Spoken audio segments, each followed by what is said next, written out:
নমস্কার বন্ধুরা, আর জি কুকিং চ্যানেলে আপনাদের সবাইকে স্বাগত। আজ নিয়ে হাজির হলাম ইঁচড় চিংড়ির রেসিপি। তো চলুন শুরু করা যাক।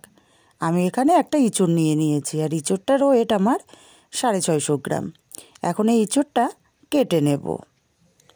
আমি ইঁচড়টা প্রথমে 4 ফালি করে কাটবো।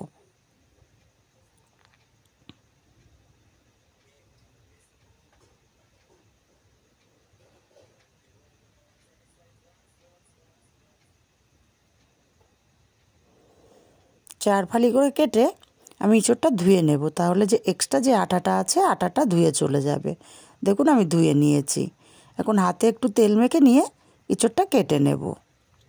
আমি মোটা করে খোসা ফেলে ইঁচড়টা কাটবো। আর আমার ইঁচড়টা খুবই কচি, তাই আমি বুকের যে শক্ত অংশটা ফেলবো না। আপনারা চাইলে ফেলে দিতে পারেন, কারণ এই বুকের শক্ত অংশটা কিন্তু খাওয়া যায়। অনেক রকমের রেসিপি এই বুকের শক্ত অংশটা দিয়ে বানানো যায়। আপনারা যদি চান কমেন্ট করে জানাবেন, আমি অবশ্যই রেসিপি দেব। আমি এভাবে মোটা করে খোসা ফেলে দিয়েছি। এবার মাঝখান থেকে ফালি করে নেব, নিয়ে ছোট ছোট টুকরো করে কেটে নেব।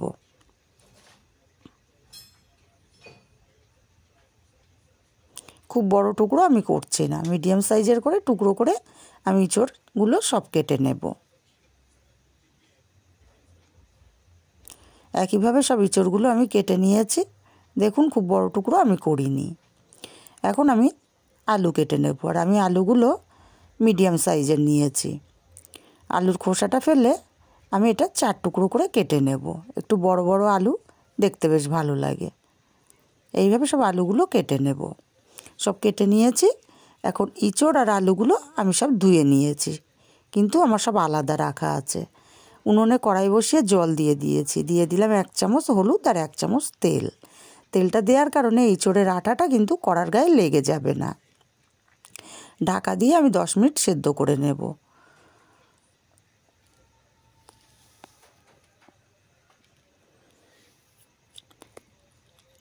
ঢাকাটা খুলে একটু নেড়ে চেড়ে ঢাকা দিয়ে দিলাম। ততক্ষণে আমি মশলা করে নেব। একটা বাটিতে আমি 1 চামচ ঝাল লঙ্কার গুঁড়ো দিলাম, 1/2 চামচ হলুদ গুঁড়ো, 1/2 চামচ দেবো ধনে গুঁড়ো, 1/2 চামচ জিরের গুঁড়ো, আর দিয়ে দেবো 1/2 চামচ কাশ্মীরি লঙ্কার গুঁড়ো। অল্প জল দিয়ে এটা একটা পেস্ট তৈরি করে নেব। গুঁড়ো মশলা এইভাবে ভিজিয়ে রেখে দিলে কিন্তু বাটা মশলারই স্বাদ আসে। পেস্টটা আমি রেডি করে নিয়েছি, কোনো দলা ভাব নেই। এটা এক সাইডে রেখে দেব। এদিকে ইঁচড়টাও আমার সেদ্ধ হয়ে গেছে। ইঁচড়টা আমি নামিয়ে নেব। আর ইঁচড়টা আমি খুব বেশি কিন্তু সিদ্ধ করিনি, কারণ খুবই কচি ইঁচড়, তার জন্য আমি খুব বেশি সিদ্ধ করিনি।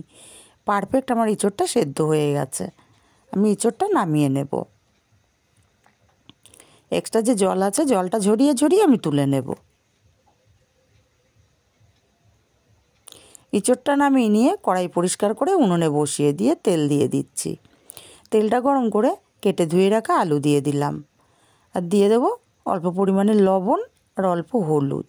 লবণ হলুদটা দিয়ে আলুগুলো লাল লাল করে ভেজে নেব, যাতে রান্নার সময় খুব বেশি টাইম না লাগে সেদ্ধ হতে। আলুটা লাল লাল করে বেশ ভেজে নিয়েছি। আলুটা তুলে নেব।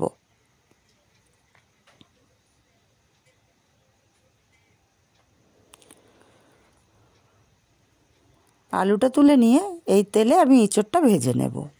ইঁচড় ভেজে রান্না করলে কিন্তু রান্নার স্বাদটা দ্বিগুণ বেড়ে যায়। ইঁচড়গুলো দিয়ে দিলাম। মিনিট 5 টাইম নিয়ে ইঁচড়গুলো ভাজা ভাজা করে নেব। ইঁচড়গুলো ভাজা হয়ে গেছে। এবার ইঁচড়গুলো আমি নামিয়ে নেব।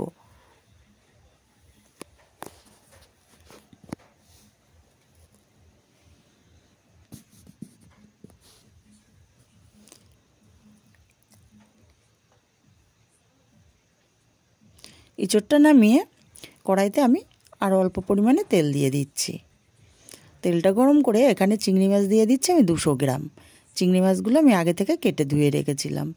লবণ আর হলুদ দিয়ে চিংড়ি মাছগুলো ভেজে নেব। চিংড়ি মাছগুলো আমার ভাজা হয়ে গেছে। চিংড়ি মাছগুলো নামিয়ে নেব। আর ইঁচড়টা রান্না করতে কিন্তু একটু তেলের পরিমাণটা বেশিই লাগে। তেল মশলা বেশি দিলে এঁচোড় কিন্তু একদম মাংসর মতনই স্বাদ হয়।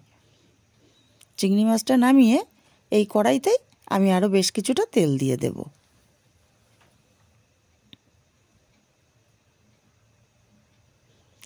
তেলটা গরম করে এখানে একটা শুকনো লঙ্কা আমি কেটে দিলাম, দিলাম একটা তেজপাতা আর অল্প একটু জিরে, আর দিয়ে দিচ্ছি একটা বড় সাইজের পেঁয়াজ। পেঁয়াজটা একটু সময় নিয়ে লাল লাল করে ভেজে নিয়েছি। এবার এখানে আমি দিয়ে দেব আগে থেকে রসুন, আদা আর টমেটো আমি পেস্ট করে রেখেছিলাম। এবারে মশলাটা কষিয়ে নেব ভালো করে। মশলাটা কষিয়ে মিক্সচার জারটা ধুয়ে অল্প একটু জল দিয়ে আরও কিছুক্ষণ আমি মশলাটা কষিয়ে নেব।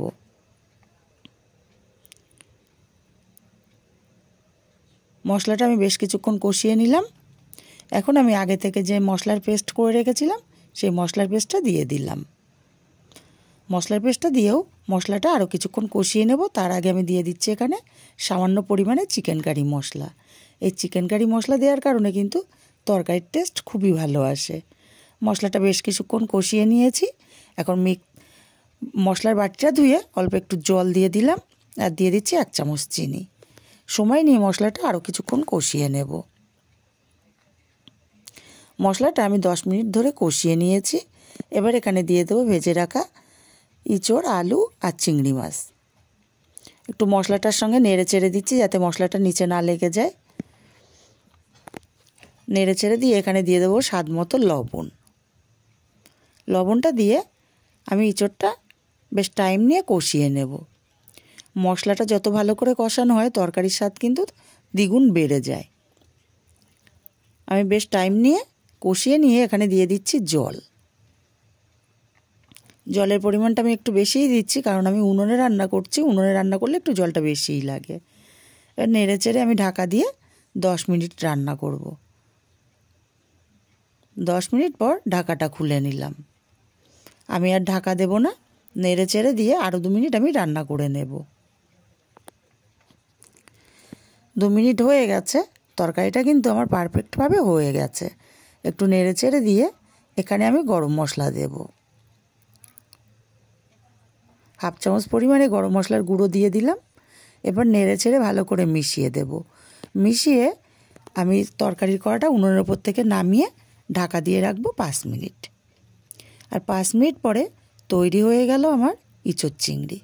যদি আমার রেসিপিটা ভালো লাগে, কাছের আত্মীয় স্বজন বন্ধুবান্ধবদের কাছে শেয়ার করতে ভুলবেন না। আর আমার চ্যানেলটি সাবস্ক্রাইব করে আমার পাশে থাকবেন।